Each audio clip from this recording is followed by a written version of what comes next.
Une vie, une œuvre, Stéphanie Katz.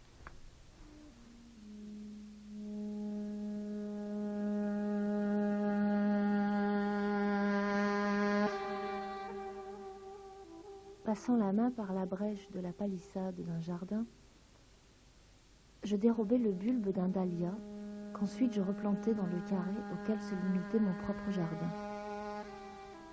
J'avais espéré de jolies feuilles, peut-être aussi quelques aimables fleurs. Or, ce fut tout un buisson qui se mit à croître avec d'innombrables éclosions d'un rouge grenat. Alors s'éveilla en moi une certaine angoisse, et j'envisageais de renoncer à cette possession par le don que j'en ferais. 8 ans.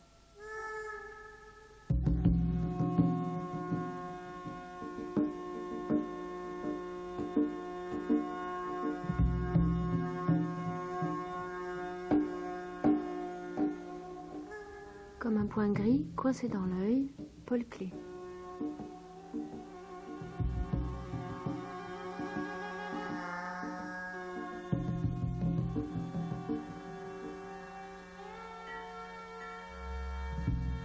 Le peintre, c'est quelqu'un qui peut-être...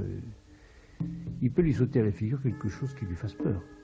C'est arrivé à Klee.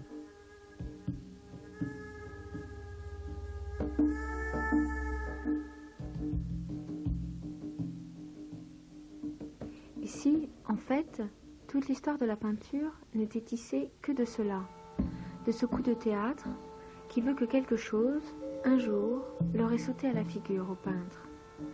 Et si toute la tentative du peintre ne devait même consister qu'en cela, rendre compte le plus visiblement possible de cet assaut de l'invisible qui fend tout à coup si singulièrement le regard. Regard fendu ou l'ouverture d'un troisième œil sur l'impossible du visible. Aujourd'hui, cadrage sur le regard de Paul Klee. Devant moi, j'ai disposé 2 photographies. Premier portrait, 1911. Jeune peintre, Paul Klee a 32 ans, regard exorbité vers l'intérieur. Second portrait, 1940. Klee va mourir. Surgissant du fond de l'œil, raidi, son regard est aspiré vers l'extérieur. 2 âges, 2 corps, 2 visions, d'un portrait à l'autre. Quelle épreuve Paul Klee a-t-il traversé qui le désaxe ainsi? Sur quoi s'est-il donc brûlé les yeux? Début d'une enquête autour d'une métamorphose annoncée, avec, dans le rôle principal, le peintre. Dans les seconds rôles, la représentation, le corps et l'histoire.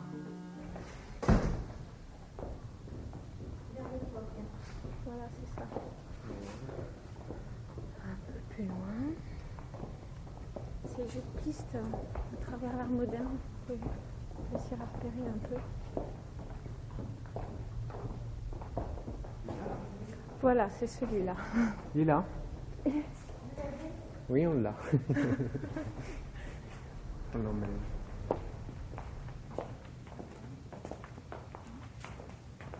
Ou plutôt, suivons-le.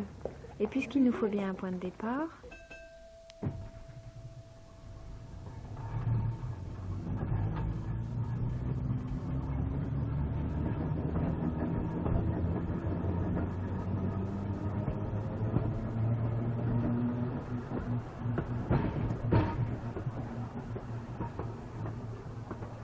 selon ce qu'on m'a toujours dit, je suppose être né le 18 décembre 1879 à l'école communale de Münchenbuchsee, près de Berne. cela commencerait comme un documentaire. Première image, bouillonnement artistique, l'Allemagne. Dans le fond du décor, l'écho des événements russes de 1917. Quelque chose se craquelle sous l'Europe. Lionel Richard. Il arrive à Munich en 1898 et c'est ce Munich fin de siècle avec une atmosphère vraiment très particulière. C'est là où d'abord la sécession existe, ce courant fin de siècle représenté essentiellement par un peintre qui s'appelle Franz von Stuck, qu'il va avoir précisément comme professeur à l'Académie des Beaux-Arts de Munich. Également, c'est l'art décoratif fin de siècle qu'il va découvrir. Il y a là un professeur qui s'appelle Obrist, Hermann Obrist, très important pour justement ce qu'on a appelé l'art 1900, qui a fondé une école d'art décoratif, d'arts appliqués. Et puis, c'est aussi une ville extrêmement vivante par le nombre d'écrivains, de peintres qui y vivent et qui collaborent notamment à cette revue satirique qui s'appelle Simplicissimus, qui est une revue où Théodore Heine, par exemple, est l'un des principaux caricaturistes et qui est lu absolument par tous les intellectuels allemands à l'époque. Et même, je crois, qu'on en trouvait à l'époque des exemplaires à Paris. Donc voilà le milieu dans lequel il a vécu. Au fond, Klee est quelqu'un qui apprend absolument toutes les techniques de l'époque. Et c'est d'abord un dessinateur. On s'aperçoit qu'il dessine, influencé par deux voies qui sont celles de l'époque. Le dessin au crayon ou à la mine de plomb, par exemple Max Stirner, a une telle influence qui lui reprend des techniques. Peut-être aussi Félicien Rops. Bon, ça c'est une voie. Et de l'autre côté, la caricature. Il ne faut pas oublier que Klee a voulu placer justement ses dessins dans les deux revues de Munich qui étaient à l'époque les plus importantes, Jugend, Jeunesse, et Simplicissimus.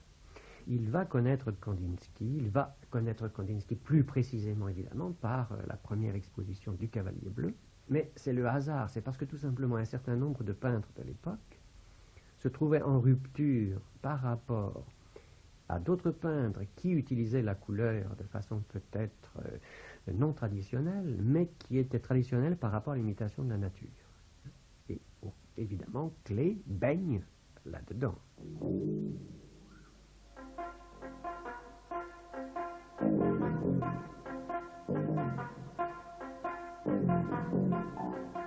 Pourtant, sur fond d'histoire, c'est bien l'œil qui guide le peintre. Quelque chose comme une tension sourde, juste là, dans la rétine. Une tension pour sortir de cette fin de siècle, en noir et blanc, pour ouvrir enfin le cadre. Que le tableau ne soit plus une fenêtre sur le monde, pour qu'un tout autre monde, celui d'un regard singulier, puisse enfin s'ouvrir au tableau. Première bascule donc, coup de théâtre pour un voyage, en compagnie de Daniel Dobels.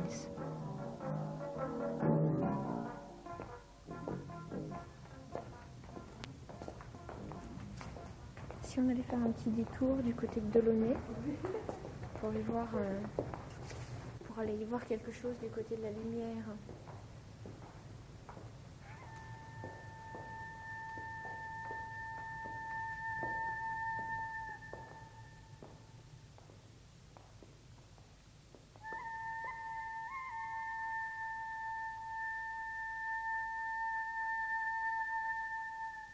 L'ambiance me pénètre avec tant de douceur que sans y mettre plus de zèle, il se fait en moi de plus en plus d'assurance.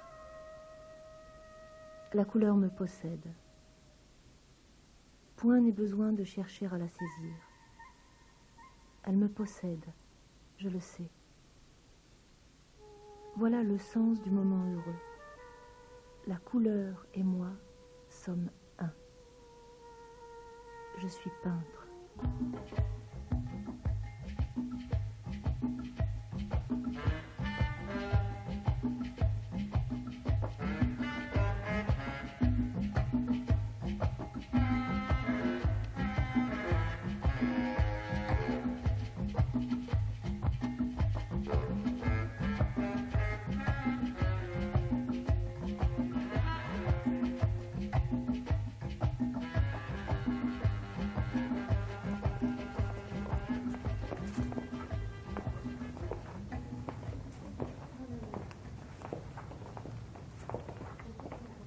En fait, les Delaunay me font penser, moi, au voyage que Klee a fait à Tunis et les aquarelles avec lesquelles il est revenu. C'est vrai, mais en fait, en même temps, cette salle des Delaunay, en fait, elle recrée cette sorte de surprise, ou d'étonnement, et même, je dirais, presque de gêne que j'éprouve à penser que dans le fond, il faut que je rompe avec la lumière du soleil et la lumière du jour pour en fait essayer de reconnaître réellement ce qu'est la lumière d'un tableau, quoi. Une véritable étrangeté. Autant le travail de Delaunay est à la fois rythmiquement lumineux, peut-être presque trop rythmiquement lumineux. Ce qui me gêne un tout petit peu, c'est l'intentionnalité dans ses œuvres. Alors qu'au contraire, précisément, quelqu'un comme Klee réussit à inclure l'extériorité la plus radicale.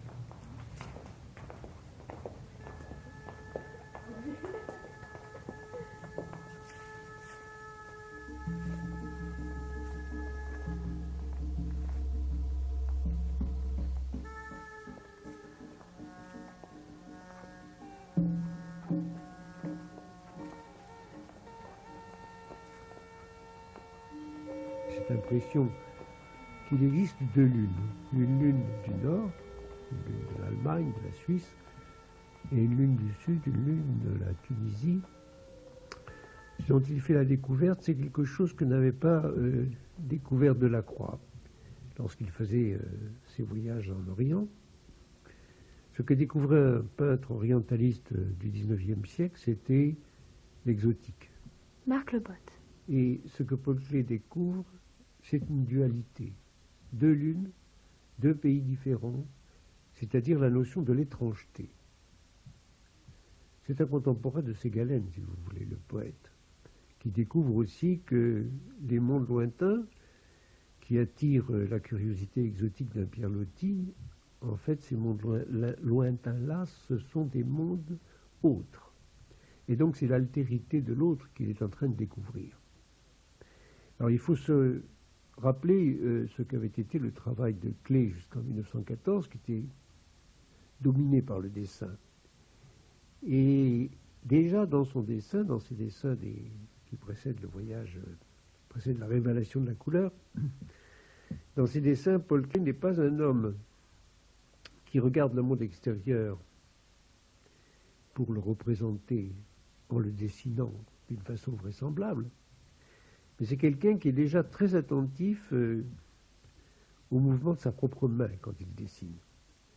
Et puis, lors de ce voyage en Tunisie, il y a une espèce de bouleversement qui se fait en lui. La couleur va lui apparaître comme la propriété capitale, essentielle de la visibilité. Le monde, avant d'être des lignes, est couleur. Et donc, il y a là, dans les deux lunes, quelque chose qui serait comparable dans l'expérience de la dualité des lunes. Ce qui est comparable ici, c'est la dualité qui existe entre une peinture dominée par la couleur et une peinture dominée par le dessin de type traditionnel, c'est-à-dire mettant le monde en perspective. Donc il y a bien l'expérience d'un saut, une espèce de saut dans quelque chose de nouveau.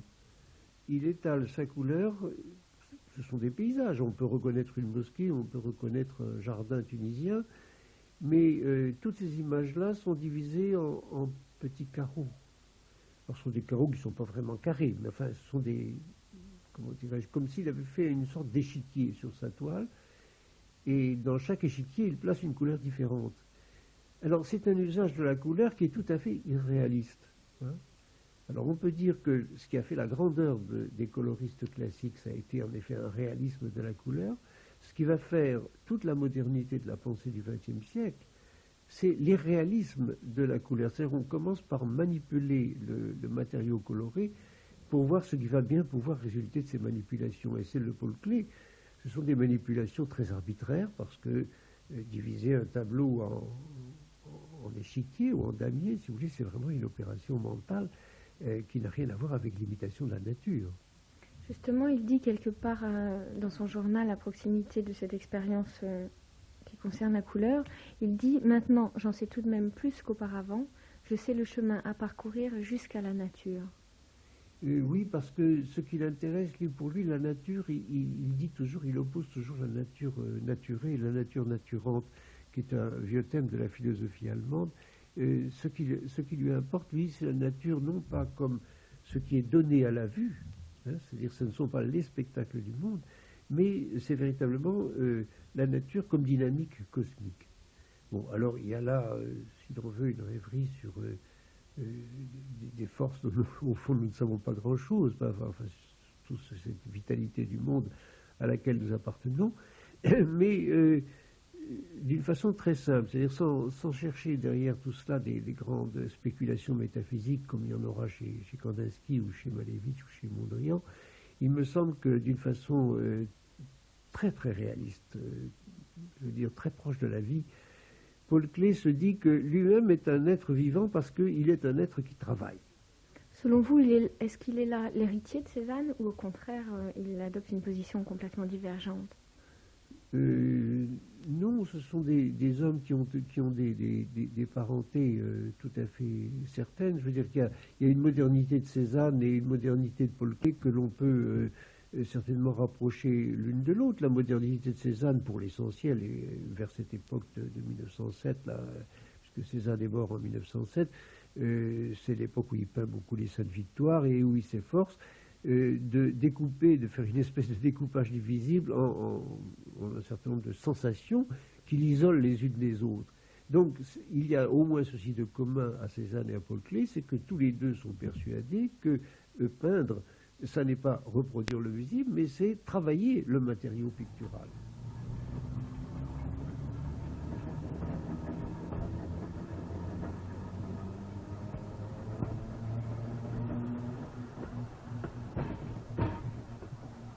Alors en 1914, c'est la date aussi d'autre chose. Hein.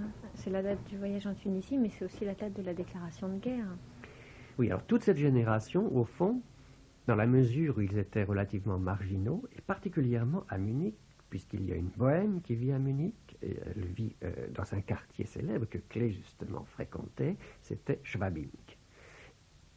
Cette bohème est à l'écart de la société allemande. Au fond, elle attaque cette société impériale, et il faut bien qu'elle prouve tout de même qu'elle peut être aussi patriote. Et la plupart vont partir avec enthousiasme à la guerre. Ils ne sont pas hostiles à ces déclarations de guerre. Charles Andler, par exemple, professeur éminent en France de civilisation germanique, a tenté d'expliquer à Jaurès, qui était très idéaliste, que si la guerre se déclarait, eh bien, l'Allemagne marcherait au pas. Et c'est lui qui a eu raison contre Jaurès, qui ne voulait pas y croire, qui pensait vraiment que l'internationalisme finirait par effacer toutes ces divergences à l'intérieur du mouvement ouvrier. Je ne sais pas ce qui s'est produit. C'est que les artistes aussi ont marché au pas.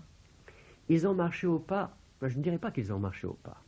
Je dirais qu'ils ont suivi. C'est tout à fait différent.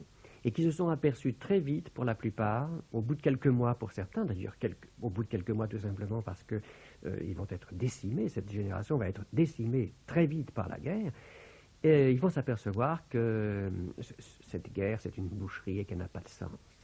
Et donc, ils vont être sur des positions pacifistes, et même, pour certains, révolutionnaires.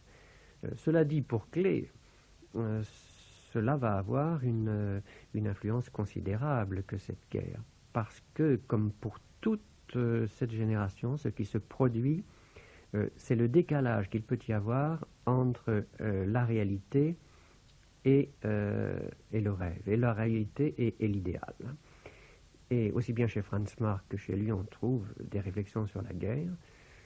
Et au fond, la guerre le pousse à aller du côté de la construction d'une autre réalité par le rêve, par le fantastique, par la destruction. C'est-à-dire, il y a un ordre qui est détruit.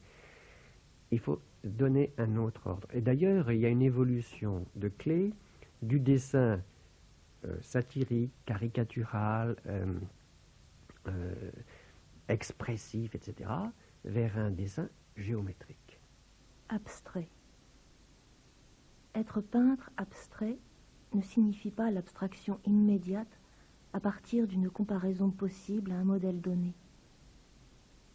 Cette notion repose, indépendamment de cette comparaison possible, sur la distance prise par rapport à des relations qui sont, elles, rarement figuratives.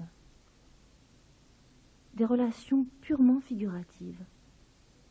Ce sont celles qui existent entre le clair et l'obscur, entre la couleur et le clair-obscur, entre les couleurs, entre le long et le court, le large et l'étroit, le net et le flou, la gauche et la droite, le bas et le haut, le premier plan et l'arrière-plan, entre le cercle et le carré ou le triangle. Paul Klee, journal.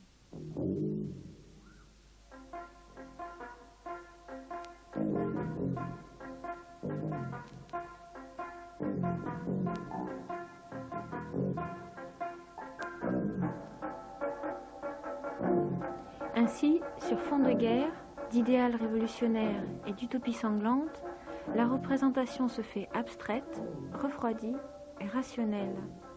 Comme la peau d'un tambour, la toile de Paul Klee, elle aussi, résonne de ces interrogations politiques. En ce qui concerne la révolution bolchevique proprement dite, il est difficile, je crois, d'avoir une opinion nette de Klee. Ce dont on est certain, si vous voulez, c'est qu'il fait d'abord une dissociation entre l'art et puis la réalité politique. Mais il est pris dans les événements révolutionnaires. Et à Munich, au moment où se passe la révolution bavaroise, il ne faut pas oublier que cette révolution bavaroise y adhère la plupart des intellectuels, qu'elle est menée par des écrivains, que des peintres s'y retrouvent, et Klee, sollicité, je crois, par Hans Richter, va être membre d'une espèce de conseil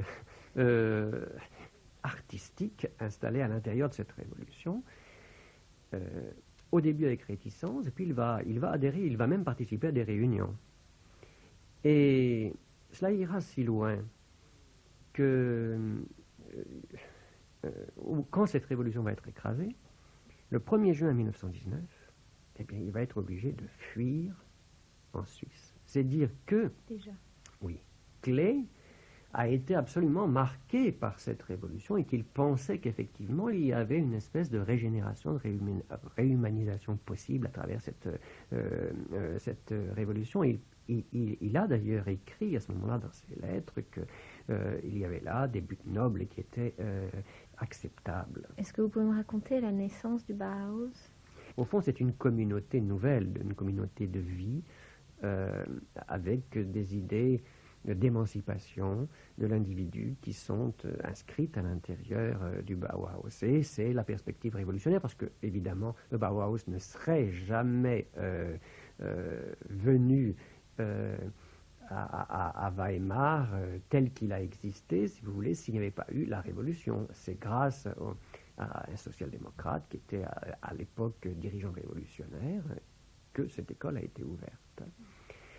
Et l'idée de Gropius, c'est que ce qui a véritablement changé à l'intérieur des arts, c'est la peinture. Il est d'une famille d'architectes, mais il considère que le bouleversement de l'espace, notamment, c'est par les peintres modernes qui s'est produit. Et que les architectes doivent en tenir compte, justement. C'est pourquoi il va faire entrer au Bauhaus des enseignants qui ont participé à ce mouvement d'émancipation. Bien sûr, le réseau de relations joue là aussi. Mais enfin, il y a cette idée que la nouveauté, elle vient de ce qui se produit en peinture. C'est pourquoi Oskar Schlemmer, Klee, Kandinsky, d'autres vont être intégrés comme enseignants au Bauhaus. Pas de grandes associations intellectuelles, mais de petites ligues, corporations, loges, secrètes et fermées sur elles-mêmes. Des conjurations vont surgir, gardiennes d'un secret, d'un noyau de foi, et aspirant à s'exprimer en des formes artistiques, jusqu'au moment où, de nouveau, à partir des groupes isolés, se condensera une grande idée rassembleuse, porteuse d'une spiritualité religieuse qui trouvera finalement sa réalisation dans le cristal d'une grande œuvre d'art total. Et cette grande œuvre d'art de la totalité, cette cathédrale de l'avenir, inondera ensuite des rayons de sa pleine lumière les choses les plus infimes de la vie quotidienne. Le Bauhaus doit donc devenir, dans cette perspective, l'une des cellules exemplaires appelées à préparer la transformation de la vie sociale, un laboratoire pour l'avenir. Walter Gropius, Manifeste du Bauhaus.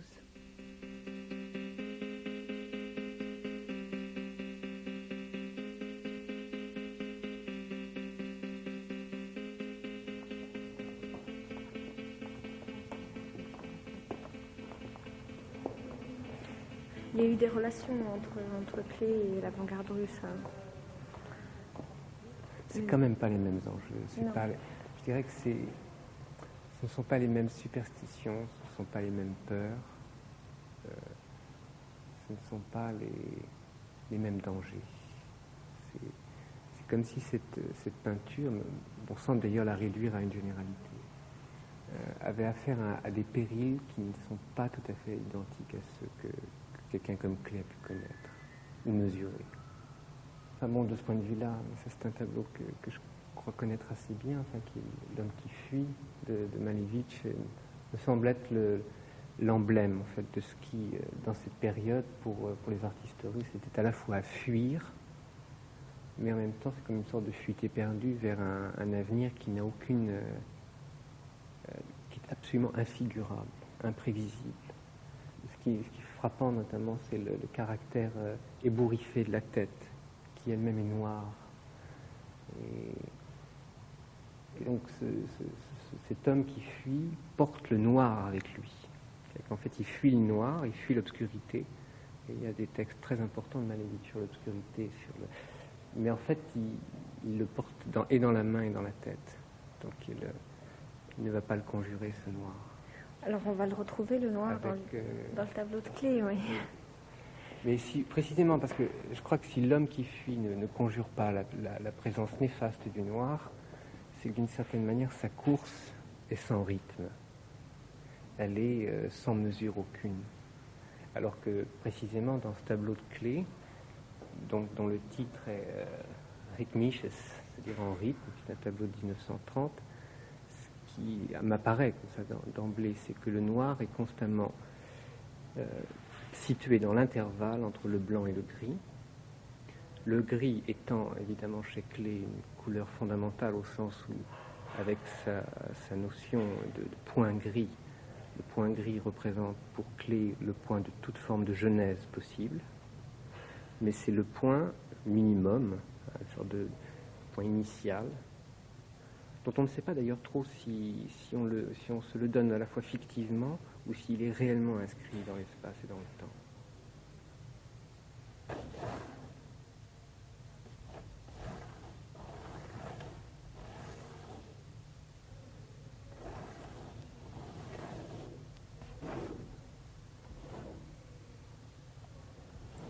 Ici, comme une halte nécessaire, arrêt sur image, avant d'entrer dans le tableau, avant de pénétrer les secrets de la peinture, quelque chose comme un temps ou une respiration.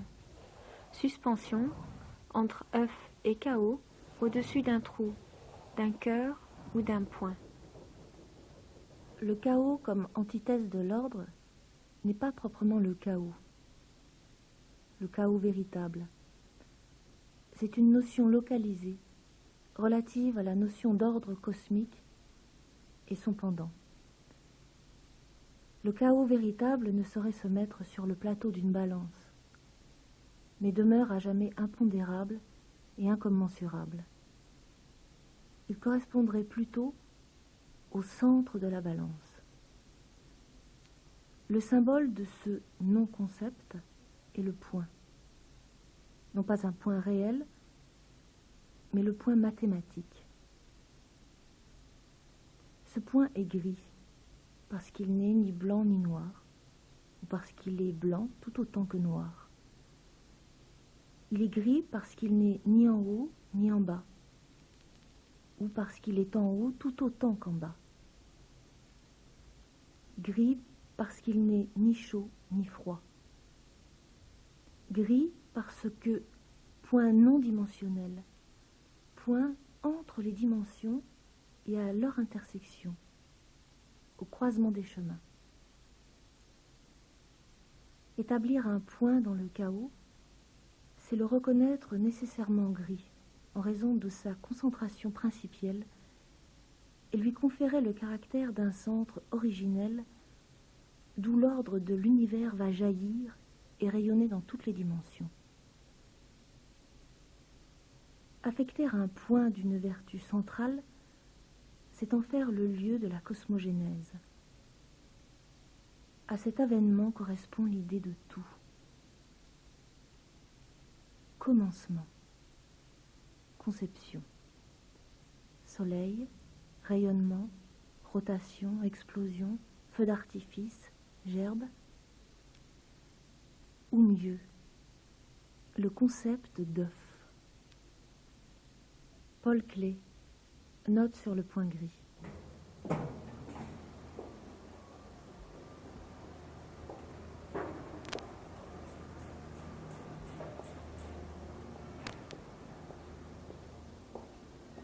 Incroyable emmêlement des mots. Serait-ce vraiment là ceux du peintre? Point gris, point de passage, point de bascule, invisible point du voir.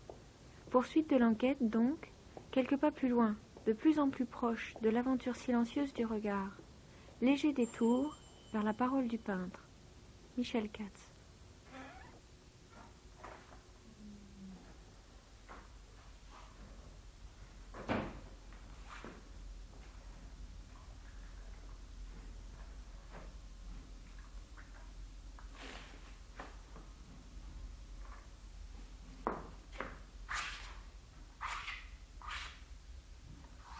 Quand il parle à ses élèves, il raconte l'histoire de la graine, la petite graine, qui serait comme un point gris dans la terre, actif, puisque porteur une sorte de potentialité, comme un point qui pourrait devenir tache. Ça, c'est une direction vers la peinture. Le point, la capacité du point, potentiellement de devenir tache, de s'épandre. Mais il y a aussi la capacité du point dans l'histoire de la graine, petite graine. Ça va faire ligne, ça va sortir de terre.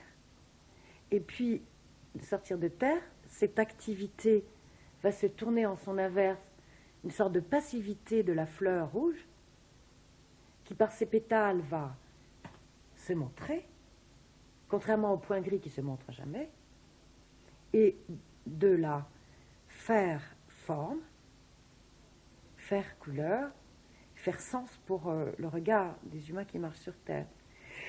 C'est-à-dire que dans cette ontogénèse, on peut dire, de la question essentielle, ce serait qu'est-ce qui fait forme? Alors on passe de l'actif de cette petite graine au passif de la forme colorée. Ça montre, à partir de la fleur. On pourrait dire, ou alors, comme dit Celan, Niemann's Rose, la rose fleurait pour elle-même. Parce que, pour reprendre l'histoire du gris tout de même, l'arc-en-ciel, c'est ce qui lie la terre et le ciel. Et c'est bien le rayon solaire qui a été diffracté. C'est aussi, le rayon solaire, c'est le blanc. C'est ce lieu incandescent du rectangle blanc sur lequel le peintre, souvent opaque, accepte de se mettre. Mais le blanc, dans la peinture de Klee, c'est un gris clair. C'est le bleu, jaune, rouge, simplement tiré au plus clair de soi. Dans l'autre bord, il y a le noir, qui est évidemment le même gris bleu, jaune, rouge, assombri par du noir dans la couleur. Donc, dans cette gamme, il n'y a plus cette dichotomie, ce clivage que je disais tout à l'heure, scolaire. Donc, Klee imagine qu'il n'y aurait plus cette dichotomie et que ce centre gris serait une sorte de lieu où l'étoilement de tous les sens picturaux, c'est un lieu secret. Ce qui m'intrigue un peu, c'est où se joue en fait la perte nécessaire dans cette dialectique que Klee nous propose entre l'œuf et le chaos. Quand il dit j'arrête mon aquarelle quand le verre d'eau est gris, c'est que l'œil qui peut le faire. On a beaucoup reproché à ces peintres de faire une peinture rétinienne, ce qui veut rien dire finalement. La rétine étant, etc., liée à quelque chose de justement perdu. La rétine ne fonctionne que à cause de cette perte.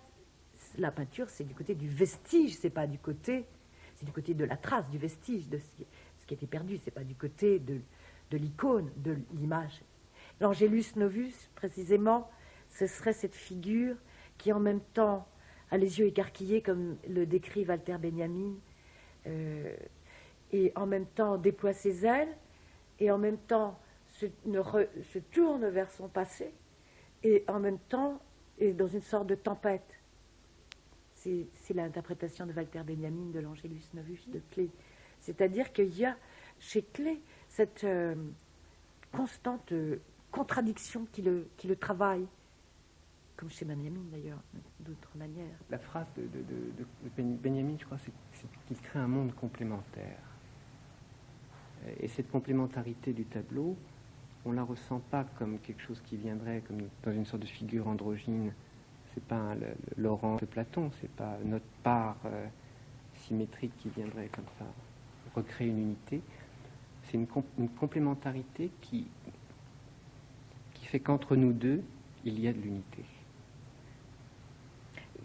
Benjamin parle aussi justement d'un envers du décor qui serait un espace de la violence que Klee aurait traversé.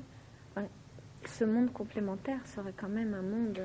C'est pas un monde paradisiaque, oui. Hein, c'est pas. Mais dans le fond, la vision du paradis, même quand si on la référait à celle de Dante, le paradis, c'est un monde qui est traversé de vitesse inouïe, par exemple. Les anges traversent l'espace à une vitesse absolument insondable, à peine perceptible.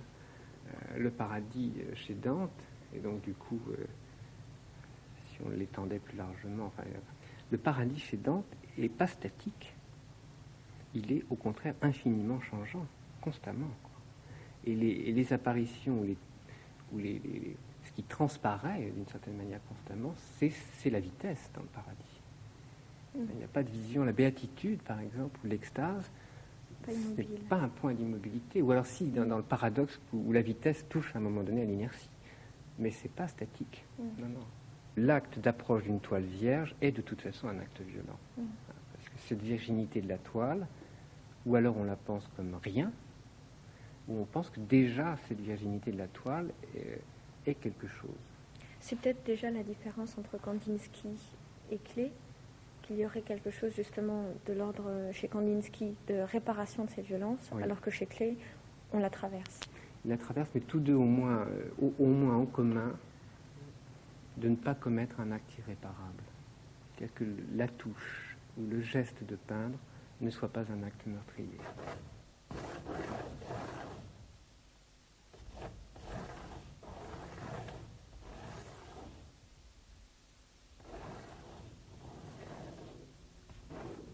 Bascule franche dans l'atelier, laboratoire, sanctuaire ou jardin secret, pour une cohabitation éprouvante avec l'impossible du visible.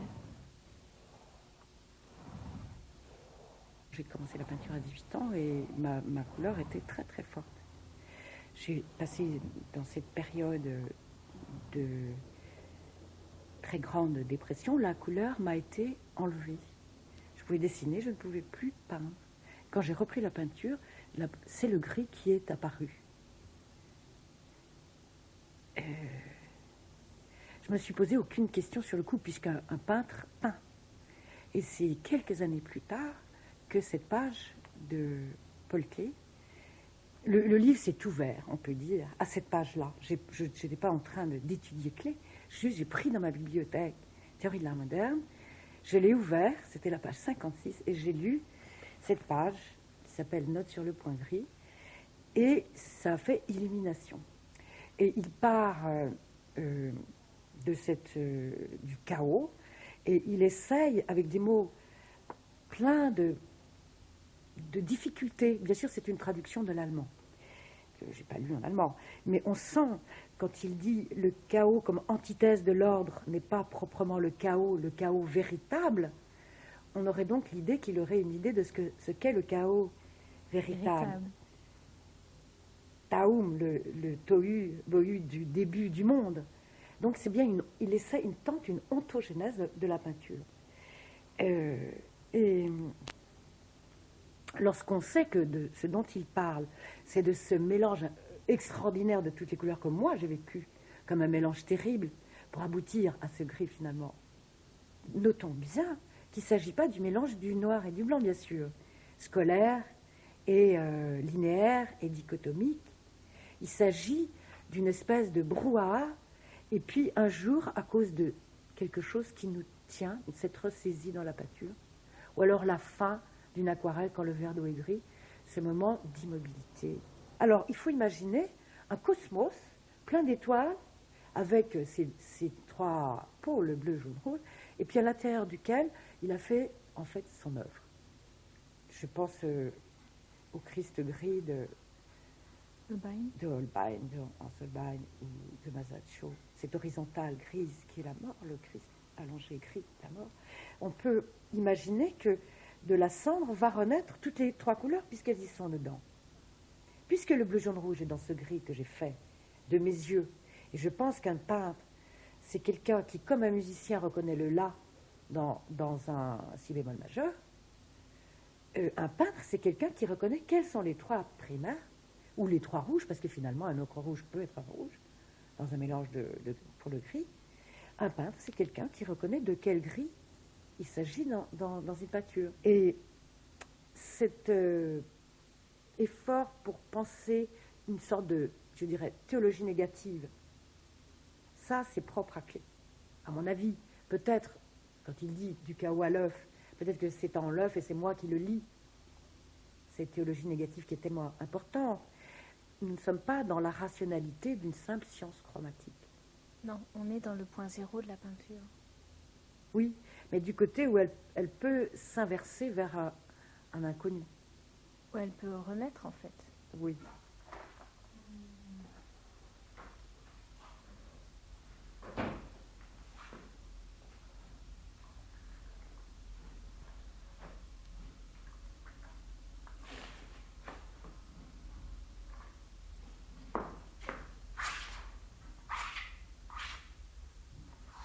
Travailler avec du blanc répond à la peinture dans le plein air. Si désormais je sors du domaine très spécifique et rigoureusement graphique de l'image noire, j'ai sans doute conscience de pénétrer dans une sorte de région où de prime abord une orientation précise sera impossible. Pareille terra incognita est sans doute assez inquiétante. Mais la poussée en avant doit être tentée. Je commence logiquement à partir d'un chaos. Voilà ce qu'il y a de plus naturel. Je reste calme, ce faisant, parce qu'il m'est permis tout d'abord d'être moi-même chaos. C'est là la main maternelle. Devant la surface blanche, je restais souvent tremblant et timide. Il est commode de pouvoir être chaos pour commencer.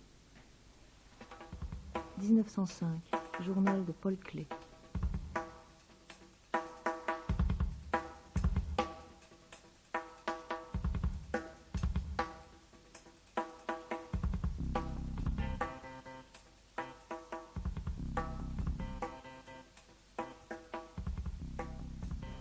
Moi, l'impression que j'ai en regardant, ça me fait penser à une tradition grecque très ancienne. Et qui touche à la question du rythme. Vous savez, c'est Marcel Détienne qui rapporte ça.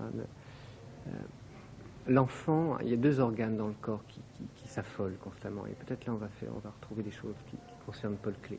Il y a le cœur et le sexe, qui sont, pour les Grecs, des organes énergumènes. En fait, ils s'affolent, ils suivent leur propre rythme.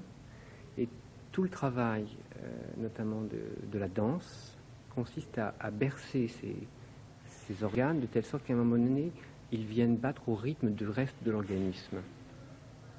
C'est comme s'il s'agissait en fait d'intégrer et le sexe et le cœur dans l'organe même, dans l'organicité du corps. Un jeu d'enveloppe, de bercement, de lévitation, de caresse, de souffle, de rythme comme ça extrêmement doux, que l'affolement qui préside comme ça à la montée ou à la montée des battements de cœur ou à la montée du sexe, peu à peu s'insère dans le corps lui-même. Et dans une œuvre comme celle-ci, mais je crois que ce serait plus général peut-être dans l'œuvre de Klee, on pourrait peut-être parfois penser ça, que la peinture, un tableau, c'est aussi ce qui vient, comment dire, d'une façon à la fois parfois spiralante, parfois purement sous forme d'enveloppe, parfois sous forme de damier, vient donner du rythme et une régularité de rythme, même si cette régularité n'est pas fondée sur des mesures parfaitement égales, symétriques, etc. Mais c'est ce qui vient donner du rythme à ce qui est sans rythme, à savoir quelque chose qui est à proprement parler panique. Il y a une vraie puissance panique. Et par exemple, le point gris chez Klee, c'est ce qui, à un moment donné, vient quand même ponctuer dans un espace où il n'y a ni direction, ni orientation, ni repérage possible, ni balisage de quoi que ce soit, qui vient au moins donner l'embryon d'une orientation. Et à ce moment-là, ça se calme. Et à ce moment-là, on a vraiment cette sensation qu'entre les noirs, les gris et les blancs, il y a accord au sens où ils se réunissent au moins sur ce point-là. Il ne s'agit pas que le panique refasse surface. Par contre, ils le prennent, chaque bloc prend en soi une part du panique. Un fragment qui, si ces fragments étaient parfaitement isolés, s'ils n'étaient pas comme soudés ou ajointés les uns aux autres, la composition exploserait, quoi. Il y aurait une sorte d'implosion et le tableau se détruirait. Le rythme, c'est ce qui nous préserve de ce qui est sans rythme aucun et qui est finalement, au bout du compte, certainement la mort, quoi. Ou alors le chaos à l'état pur, parce que ce que dit admirablement... Le contraire du temps. Voilà. Ça serait sans temps aucun.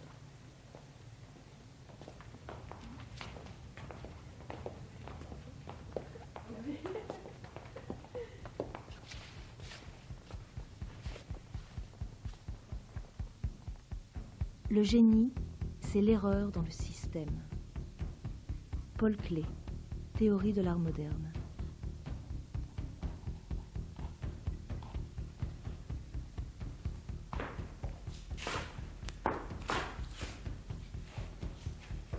Je vais essayer de faire un point gris. Vous prenez un pot, un pinceau de bleu, ça c'est un bleu cobalt. Vous allez mettre dans ce pot-là. Posez le pot là, c'est plus facile. Voilà, vous prenez du bleu, vous mettez du bleu dans ce pot-là. Il faut en prendre beaucoup, hein, c'est pas... Plus ? Ouais. Oui, mais il faudra en reprendre vraisemblablement. Bon, vous prenez un autre pinceau, vous prenez du jaune. Je vais donner comme rouge. Voilà, ça. Je mélange ? Oui. Donc je mélange le jaune au bleu. Voilà. Alors, un troisième pinceau. Qu'est-ce qu'on obtient là, alors ? Un vert. Voilà, un vert. Un vert. Bon, on va prendre un troisième pinceau. Celui-là, on va laisser là. Et on va mettre le rouge dans le pot. Il y a déjà le vert. Alors, c'est là. Peu importe les quantités. Eh bien, peu importe pas. Bon, là, visiblement, on n'est pas sur un gris. Ah non, D'accord. on est sur un marron. Voilà. Donc, qu'est-ce qu'on va rajouter ? Du bleu. Oui. On va rajouter un bleu. Là. Alors, on va le voir apparaître quelque part. Des fois, on le voit apparaître magiquement sur le bord du pot. Enfin bon. Alors oui. là, si on n'y est pas tout à fait... Magiquement sur le bord du pot. Même sur le bord du pot, il n'y a pas de gris. C'est encore très vert. Hein, donc, Ouais. on va rajouter du rouge. C'est pour ça que ça peut durer longtemps quand on n'a pas... Oui, c'est pas du tout évident. Ah, c'est pas donné. Il faut vraiment... On rajoute du rouge. C'est toujours Bleu. marron. Un Oui. petit peu de bleu. On va commencer à tendre. Toujours du bleu. Toujours dans le marron. Couleur terre, quoi. On est dans la terre. là. Vraiment terre. Et alors, tous les matins, quand on fait un point Ah, gris, peut-être on on s'avance en là. trouve un autre. selon l'humeur. Ce sont des gris souris, des gris tourterelles, des gris nuages. Et alors la manière de voir, là, On s'approche on d'un gris. s'approche. Il est encore un peu Un peu vert. Voyons à la lumière, oui, il est un peu vert, donc on va rajouter encore un peu de rouge. Et en fait, c'est une manière de se dire le matin, je suis dans telle humeur. J'ai une humeur sombre, lourde, du plomb. Je me sens comme du plomb. Ou alors non, aujourd'hui, je me sens comme un petit nuage. C'est pas si simple. Non, non, j'y arrive pas là, c'est sûr, j'y arrive pas. Je suis pas du tout en train d'y arriver. Si. C'est obligatoire. Mais on va mettre un petit truc comme ça. Il est trop vert encore. Donc effectivement, si je mets une pointe de ça, là il y en a trop. Beaucoup trop. Une pointe de rouge, donc. Voilà. Ça y est, là on est vraiment dans le gris, quoi. C'est votre avis, mais il y en a d'autres qui penseraient que ça n'a aucune importance, il y en a des millions. On est dans une sorte de merveilleuse quête, au-delà de la couleur, en même temps en plein dedans. On la traverse. Oui.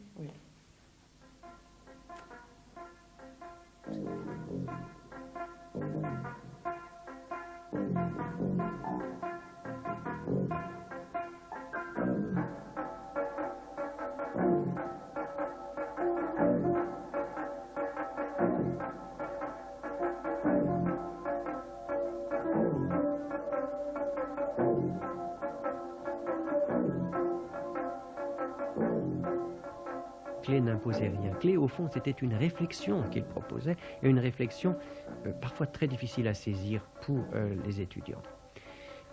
Parce qu'il semble que ce cours provienne d'une réflexion de Klee sur les théories d'Ernst Mach. Mach, qui c'était un physicien et physiologue viennois, qui a beaucoup influencé la littérature fin de siècle par l'idée nouvelle qu'il donnait des sensations et de l'individu. Par exemple, le romancier Musil a été très influencé par Mach.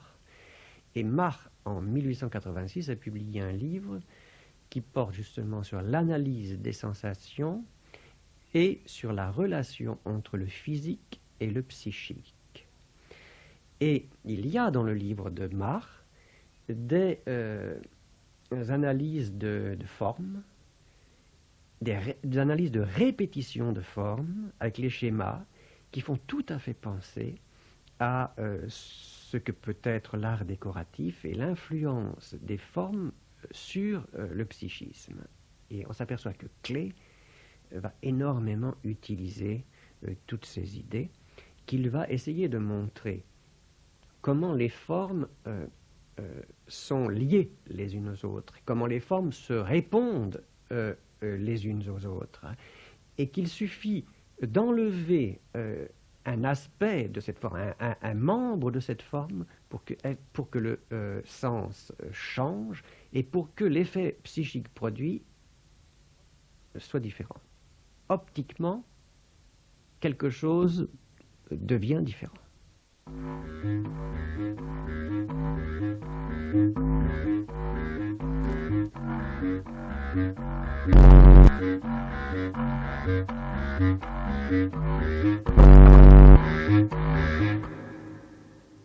L'art ne reproduit pas ce qui est visible, mais rend visible. L'essence même du dessin tend, à raison, à nous mener vers l'abstraction. Le caractère schématique et fantastique de l'imagination est donné et s'exprime en même temps avec une grande exactitude. Plus le dessin est pur, c'est-à-dire plus on accorde d'importance à la forme qui sous-tend la représentation graphique, plus l'échafaudage qui sert à la représentation réaliste des objets visibles est faible. Paul Klee, Confession d'un créateur.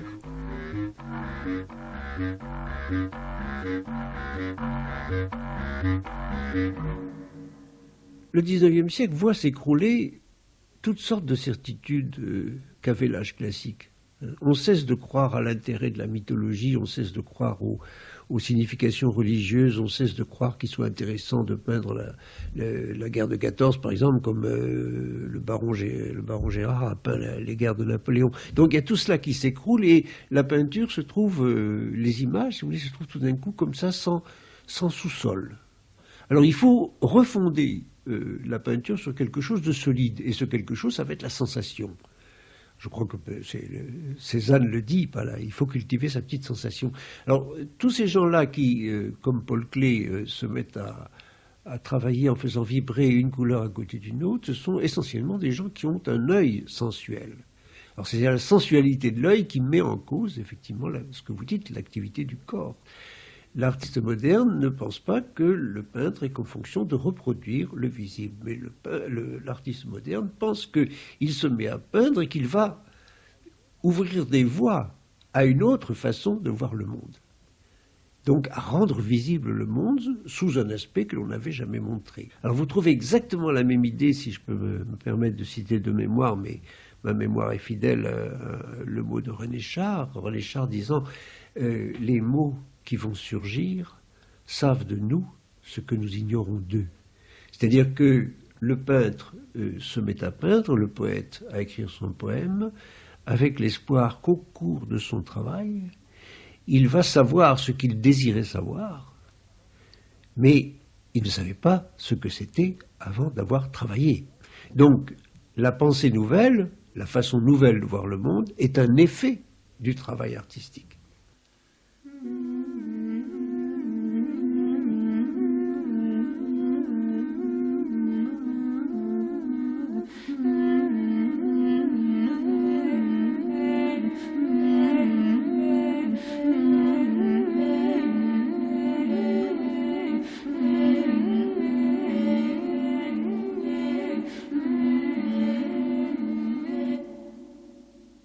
Ce qui était déjà accompli pour la musique avant la fin du XVIIIe siècle vient enfin de commencer dans le domaine plastique.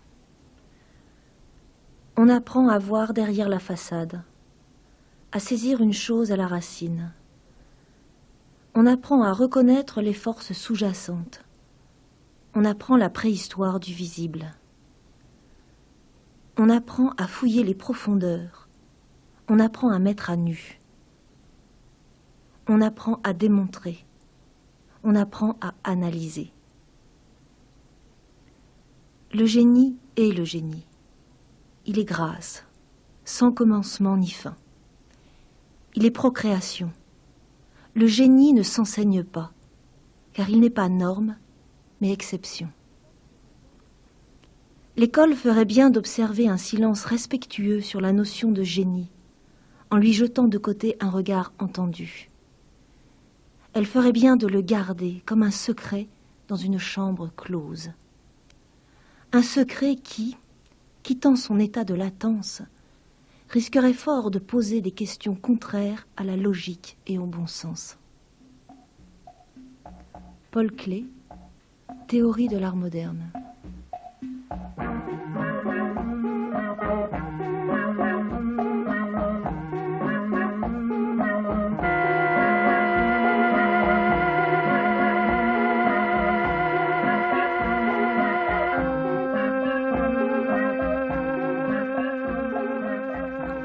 Et pendant ce temps-là, derrière les murs de l'atelier, derrière les murs de l'école, le raffut de l'histoire se fait strident.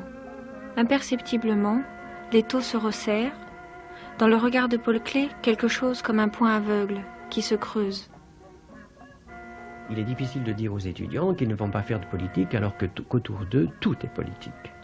Et le conflit vient de là. À un certain moment, Gropius s'aperçoit que ce qui va se produire à Dessau, où le Bauhaus a déménagé, c'est ce qui s'est produit à Weimar, où le Bauhaus a été fermé.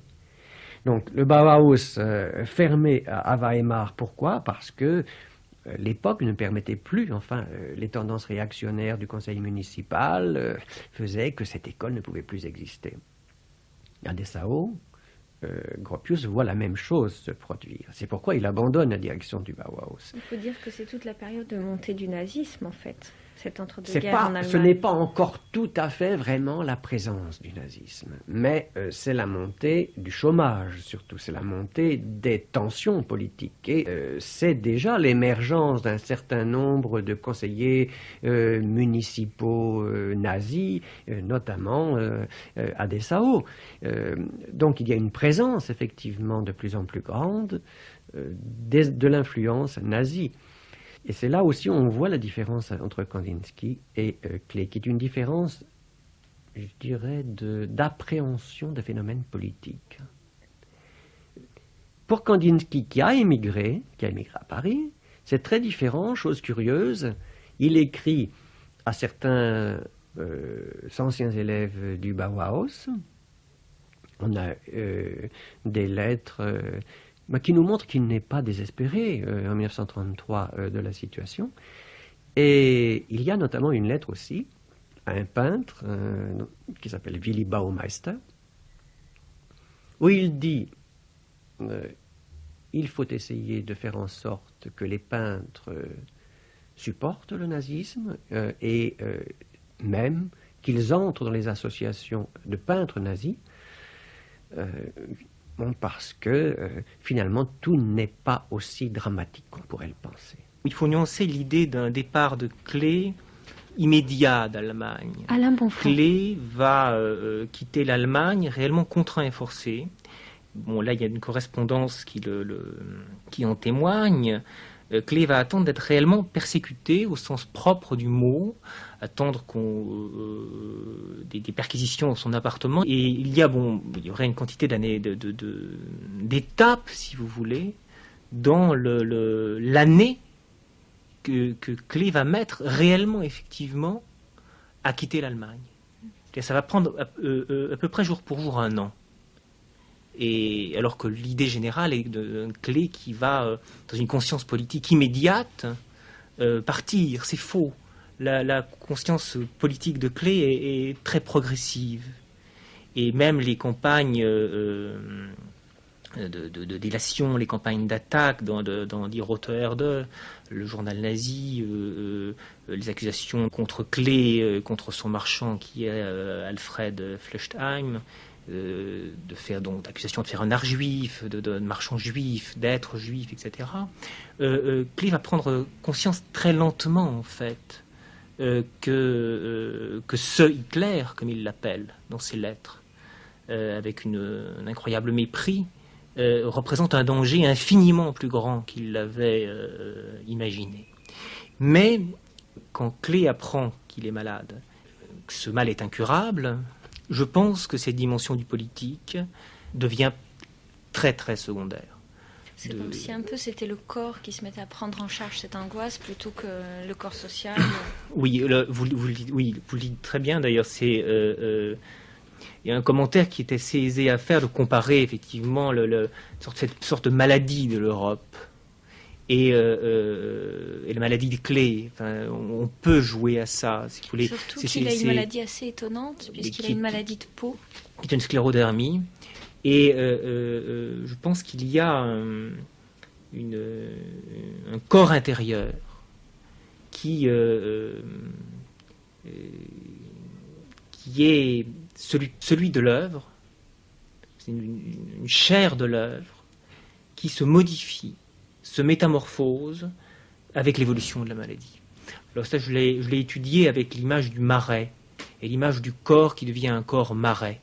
Et cette thématique qui va obséder Klee pendant au moins 1 an, qui est que le corps se morcelle, que le corps devient un corps archipel, un corps qui n'a plus d'homogénéité, qui n'est plus homogène, qui n'est plus vivant de l'unité, justement, et que Klee va dessiner selon ou en superposant ce corps à l'image du marais, c'est-à-dire à l'image d'une sorte de ligne qui coupe la terre, à tel point qu'on ne sait plus, puisque le dessin n'est qu'une seule et même ligne, qu'on ne sait plus dans ce qui est dessiné, ce qui est terre et ce qui est marais, ce qui est corps et ce qui est blanc dans le corps, Et ça donne des dessins incroyablement singuliers,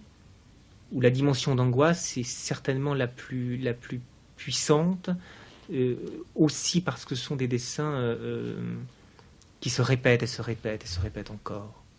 C'est assez saisissant et ça se voit dans les dessins, ça se voit dans certains tableaux. Dans la sclérodermie, moi, mes amis médecins avec qui j'ai pu en parler expliquent que la sensation du corps est une sensation où le corps se décompose, où l'intérieur du corps devient, j'espère que je ne dis pas trop de choses approximatives là, devient une sensation où justement le corps semble être fragmenté, et où précisément l'idée du corps est coupée. Donc il n'y aurait au contraire pas du tout d'antinomie justement entre cette idée du corps marais qui fait un corps archipel, un corps qui ne se vit plus dans son unité, et cette surface de la toile, cette surface de l'œuvre qui se durcirait, qui deviendrait une sorte de derme très sec, très dur. Le marais, c'est le monde du soupçon, c'est le monde du doute, c'est le monde où le moindre bruit, le moindre froissement dans le marais est suspect. C'est emblématiquement un milieu du soupçon et du doute, le marais. Donc je crois qu'on ne peut pas ne pas le lire comme ça. C'est le contraire d'une étendue sans peur, le marais. C'est le monde de la peur par excellence. C'est-à-dire que Klee dessine le corps marais comme vu d'en haut, c'est-à-dire comme vue d'avion, comme vue du ciel, comme vue d'un ange. Oui.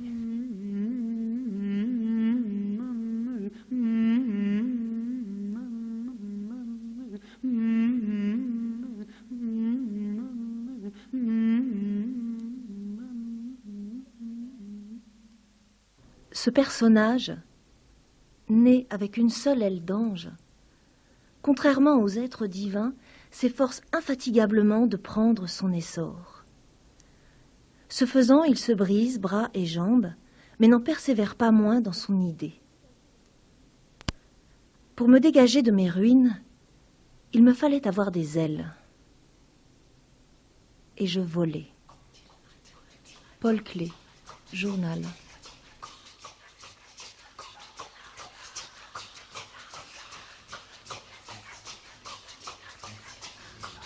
Comme un cygne avant le dernier envol, métamorphose du point gris en figure d'ange, du point de bascule en figure de passeur, d'un seuil invisible en annonciation du visible.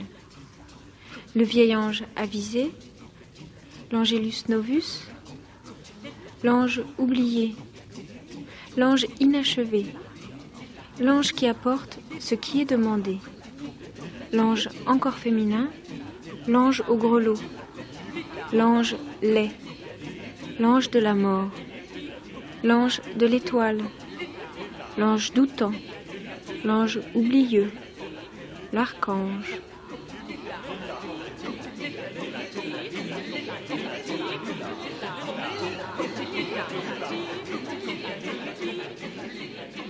Il a eu 17 œuvres qui étaient exposées à Munich à cette exposition d'art dégénéré. Il en a eu plus de 200 qui ont été exclus des musées allemands. Lorsqu'il y a eu un incendie des œuvres d'art organisé donc par Göring à propos de tableaux qui avaient été enlevés de ces musées, il y a des tableaux de Klee qui ont été brûlés.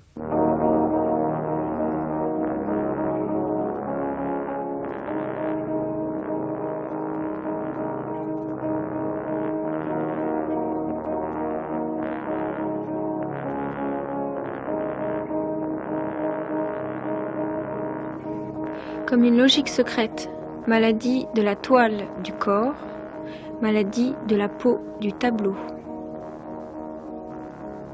Moi, il y a un tableau qui reste vraiment emblématique pour moi et qui est un tableau, presque un tableau obsédant, dont le titre est intraduisible, qui est Umgriff.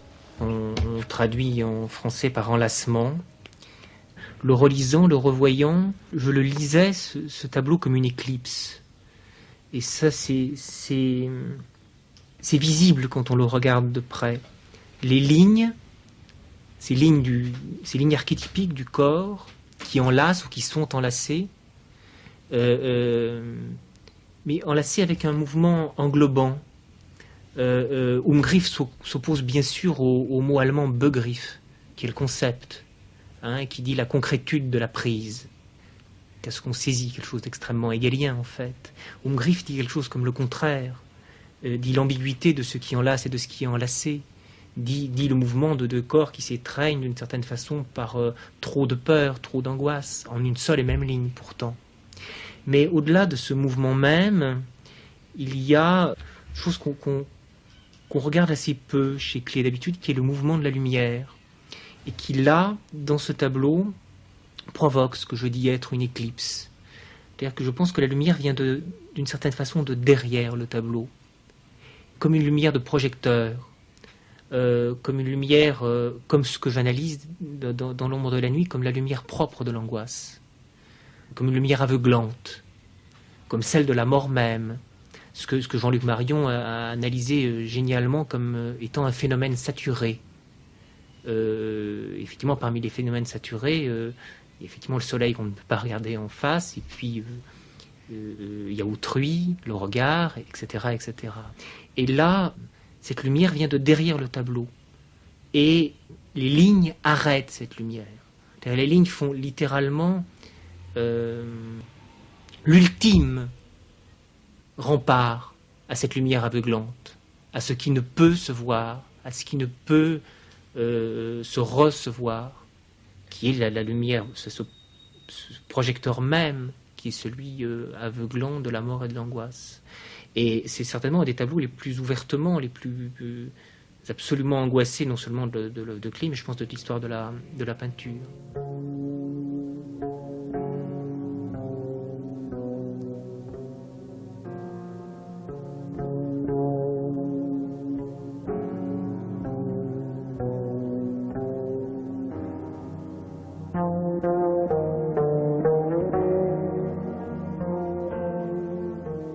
Cette angoisse va prendre, non pas le visage de la nature, ou plutôt aussi le visage de la nature. C'est-à-dire une sorte de nature qui vous regarde, qui vous appelle, dans laquelle vous vous enfoncez, dans laquelle vous ne pouvez pas ne pas vous enfoncer, et dont vous n'êtes pas sûr de sortir. Il y a quelque chose aussi qui s'articule chez Klee entre le principe du masculin et le principe du féminin. C'est pas une nature femme, hein. C'est une nature mère. Justement. Il n'y a pas de femme chez Klee. C'est bien ça. C'est terrible, mais c'est un monde... il y a une nature mère, sûrement, à la fois souveraine et toute puissante. Mais il n'y a pas de femme. Mais il faut donc nuancer un peu ce que je dis quand je dis de façon très péremptoire et un peu prise au dépourvu qu'il n'y a pas de femme dans l'œuvre de Klee. Il y en a une inaugurale dans son journal, Ève. C'est pas un nom, c'est un nom imaginé, rêvé. C'est pas un nom de hasard non plus. Il y a une femme mythique, il y a une femme idéale, une femme écrite, idéalement recherchée. Bon, alors après, moi je la retrouve pas circulant dans l'œuvre, ou je la retrouve écrite selon des grands principes féminins. Mais une femme singulière, il y a une femme témoin, il en a une, Lily, bien sûr, mais une femme singulière qui écarterait l'œuvre de temps en temps. Non, il y a des grands principes féminins qui se sont d'une certaine façon substitués à cette femme mythique, idéale, l'Ève du journal des années d'apprentissage. Mais justement, cette Ève, elle est donc du côté de l'écriture et pas du côté de la peinture. Elle est écrite. Elle est rêvée, elle est imaginée, et son nom est un nom emblématique s'il en est.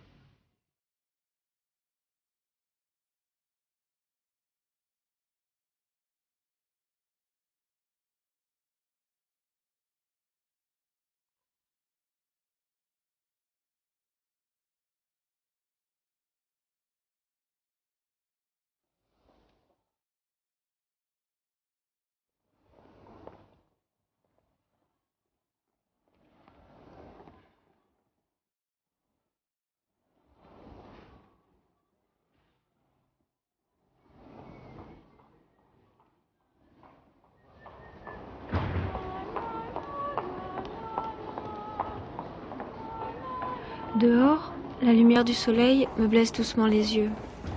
Puis le regard, peu à peu, s'apprivoise. À nouveau, le monde se fait visible.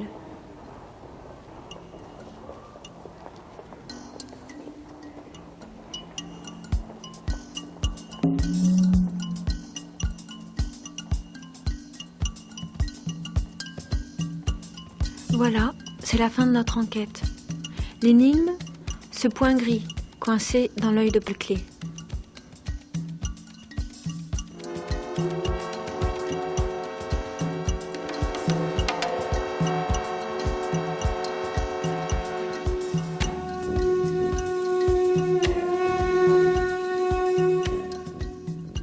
Fiche technique pour un parcours. Dans le rôle du chorégraphe, Daniel Dobels. Dans le rôle de l'historien, Lionel Richard, auteur de l'Encyclopédie du Bauhaus aux éditions Somogy. Dans le rôle de l'écrivain, Marc Lebotte, auteur de Paul Klee aux éditions Mag. Dans le rôle du peintre, Michel Katz. Dans le rôle du philosophe, Alain Bonfant, auteur de L'ombre de la nuit aux éditions de La Différence.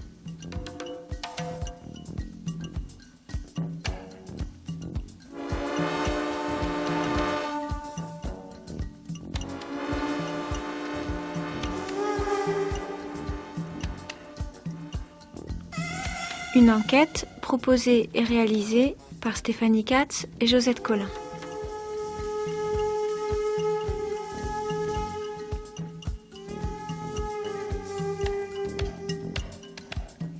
Avec la complicité de Agnès Varnier et Rémi Fessard.